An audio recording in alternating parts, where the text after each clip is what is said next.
السلام علیکم ورحمۃ اللہ وبرکاتہ نحمدہ ونصلی علی رسولہ الکریم اما بعد۔ آج کل کہف کے فضائل کے بارے میں بہت سارے احباب پوچھ رہے ہیں کہ لفظ کہف کے فضائل کیا ہیں، مقاصد کیا ہیں، فوائد کیا ہیں۔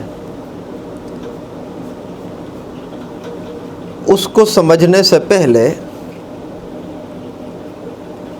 ایک بات نوٹ کر لیں، بطور اصول کے آپ کو ہر جگہ فائدہ دے گی۔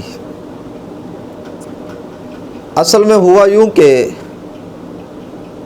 کچھ عامل حضرات ہیں جن کا علم سے کوئی تعلق نہیں،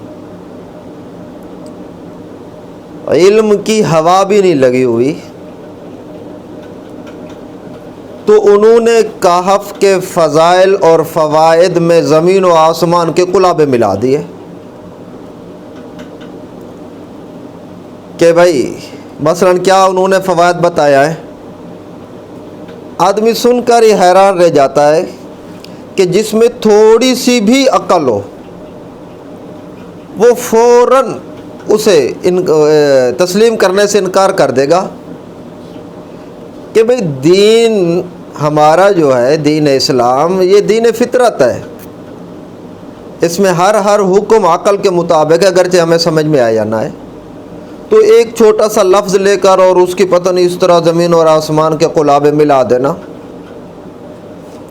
یہ دین نہیں ہو سکتا، یہ اسلام نہیں ہو سکتا۔ مثلا کیا کہا کہ گھر کے اندر ہر دروازے، ہر چھت، تہ خانے، کمرے، ہر کونے پر کہف کہف کہف انگل کے ساتھ لکھ دیں، وہ سب کچھ ٹھیک ہو جائے گا۔ یا کمر میں درد تھا بہت زیادہ، انگل کے ساتھ 7 مرتبہ کہف لکھا، وہ درد ایسے ہو گیا گویا کہ تھا ہی نہیں۔ ہم نے اپنے بچوں کے پیشانی، گالوں پہ اوپر جو ہے نا وہ کہف کہف لکھ دیا ہے، الحمدللہ بچے محفوظ ہیں۔ اور کبھی کہتا ہے کہ بچوں کے ہر عضو پر کہف لکھ دے، وہ سارے عضو پر تالا لگ جائے گا، کڑا لگ جائے گا۔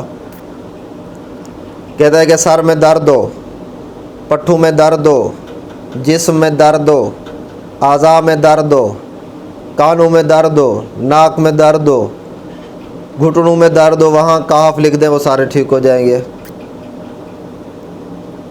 اور کہتا ہے کہ گاڑی کے اوپر جو ہے نا وہ کہف لکھ دو، تالا لگانے کی ضرورت ہی نہیں ہے، گاڑی خود بخود محفوظ۔ بھائی یہ کیا ہے؟ دیکھیں آپ صلی اللہ علیہ وسلم نے جو توکل کی ترغیب دی ہے اس میں بھی اسباب اختیار کرنے کا حکم دیا ہے کہ پہلے اسباب اختیار کرو پھر اللہ پر نتیجہ چھوڑ دو۔ اونٹ کے بارے میں فرمایا کہ اونٹ کو باندھ دو رسے کے ساتھ، باندھنے کے بعد پھر اللہ پر چھوڑ دو کہ اب حفاظت اللہ کرے گا۔ آپ نے کہیں نہیں فرمایا کہ اونٹ کی لگام چھوڑ دو اور اس پر 7 مرتبہ کاف کاف لکھ دو، چلے بھائی اونٹ محفوظ رہے گا، کوئی اس طرح کا نہیں ہے۔ تو آیا کہف کے کوئی فضائل ہیں لفظ کہف کے یا نہیں ہے؟ یاد رہے ایک اصولی بات عرض کرنے لگا ہوں، قیمتی بات ہے۔ جو وظیفہ آپ جس مقصد کے لیے پڑھ رہے ہیں اس وظیفے کا معنی اور مفہوم دیکھ لے، اگر معنی اور مفہوم آپ کے وظیفے کے مطابق ہے تو پھر وہ وظیفہ درست ہے۔ اگر اس کا معنی اور مفہوم آپ کے وظیفہ جو آپ جس مقصد کے لیے پڑھ رہے ہیں اس کے مطابق نہیں ہے تو پھر اس وظیفے کا کوئی مقصد نہیں ہے، کوئی فائدہ نہیں ہے۔ آپ 7 دفعہ کیا، 1,00,000 دفعہ پڑھ لیں، 1000 دفعہ پڑھ لیں، سینکڑوں دفعہ پڑھ لیں، کوئی فائدہ نہیں ہوگا اس کا۔ یہ ایک اصولی بات ہے۔ اب ہم دیکھتے ہیں کہ کہف کا معنی کیا ہے۔ کہف کا معنی ہے غار، پہاڑوں کی غار۔ اب اس کے اندر کوئی حفاظت کا معنی، کوئی برکت کا معنی کوئی بھی نہیں۔ ایک آدمی غار غار غار غار کہتا رہے، 1,00,000 دفعہ کہتا رہے، 1000 دفعہ کہتا رہے، چلے بھائی آپ خود ہی بتائیں کہ محض غار غار کہنے سے کوئی فائدہ ہوگا؟ کوئی فائدہ نہیں ہوگا، بالکل فائدہ نہیں ہوگا اس کا۔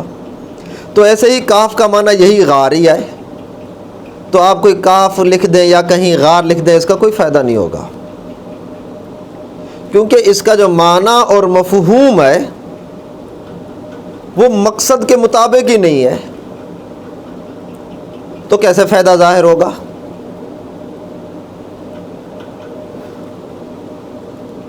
وظائف وہ مفید ہوتے ہیں کہ جن کا معنی بھی ہو، کوئی مفہوم بھی ہو مقصد کے مطابق، اور ان کے اندر اللہ جل شانہ کا کوئی بابرکت نام یا اللہ کی صفات کا تذکرہ یا جناب نبی کریم صلی اللہ علیہ وسلم کے ذات مبارکہ کا تذکرہ ہو، وہ ان کا فائدہ ہوتا ہے۔ یا بزرگوں کے بھی نام ہو، ان کا بھی بعض اوقات ذاتی تاثیر ہو جاتی ہے۔ تو یہ غار کا اس کے ساتھ کوئی تعلق نہیں ہے۔ غار اللہ کا نام ہے؟ نہیں۔ اللہ کی صفات میں سے ہے؟ نہیں ہے۔ آپ صلی اللہ علیہ وسلم کا نام مبارک ہے کہف؟ نہیں ہے۔ آپ صلی اللہ علیہ وسلم کی صفات میں سے ہے؟ وہ بھی نہیں ہے۔ تو محض کہف کہنے سے یا محض غار کہنے سے یا لکھنے سے، کہیں بھی لکھ دیں آپ، کوئی فائدہ نہیں ہوگا۔ ہاں ایک اور ہے، وہ ہے اصحاب کہف کے نام، کیونکہ وہ اللہ کے ولی تھے، اللہ کے نیک لوگ تھے، ان کے ناموں کی برکت قرآن حدیث میں تو نہیں لیکن تجربے سے ثابت ہے۔ جیسے غزوہ بدر میں جو شریک صحابہ کرام تھے، چونکہ ان کا مقام اور مرتبہ سب سے آگے ہے، بلند ہے، اونچا ہے، اس لیے ان کے ناموں کی برکت بھی ہے کہ 3 بعض احباب کا مجرب ہے کہ جو اصحاب بدر یعنی 313 صحابہ کے نام پڑھے گا یا لکھے گا، اس کو فلاں فلاں برکت ظاہر ہوگی۔ تو اصحاب کہف کے جو نام ہیں، اگر یہ نام لکھ کر کہیں لٹکا دیے جائیں تو وہاں حفاظت ہوگی، یہ ناموں کی برکت ہے۔ مقصد کیا نام ہے؟ مقصل مینا، 7 آدمی تھے وہ۔ یملیخا، مرتونس، بینونس، ساری نونس، زو نوانس، کشفی تتنونس، اور کتے کا نام کتمیر آتا ہے۔ یہ حضرت عبداللہ بن عباس رضی اللہ تعالی عنہ سے مروی ہیں یہ نام۔ تو ان ناموں کی برکات ہیں کہ اگر کاغذ پر لکھ کر کہیں لٹکا دیا جائے تو وہ آگ سے محفوظ، کشتی میں رکھ دیا جائے تو وہ کشتی ڈوبنے سے محفوظ، سامان پر رکھ دیا جائے تو باقی اسباب اختیار کیے جائیں اور انشاءاللہ وہ چوری سے محفوظ رہے گا۔ تو یہ ناموں کی برکات ہے اصحاب کہف کے۔ باقی کہف کا معنی میں نے بتا دیا کہ وہ اس کا معنی ہے غار، تو اس کا اس طرح کے کوئی وہ تجربات میں سے بھی نہیں ہے، مجربات میں سے، قرآن حدیث میں سے بھی نہیں ہے کہ آدمی جو ہے نا وہ کاف لکھے، 1,00,000 دفعہ لکھے، 1000 دفعہ لکھے، اس کا کوئی فائدہ نہیں۔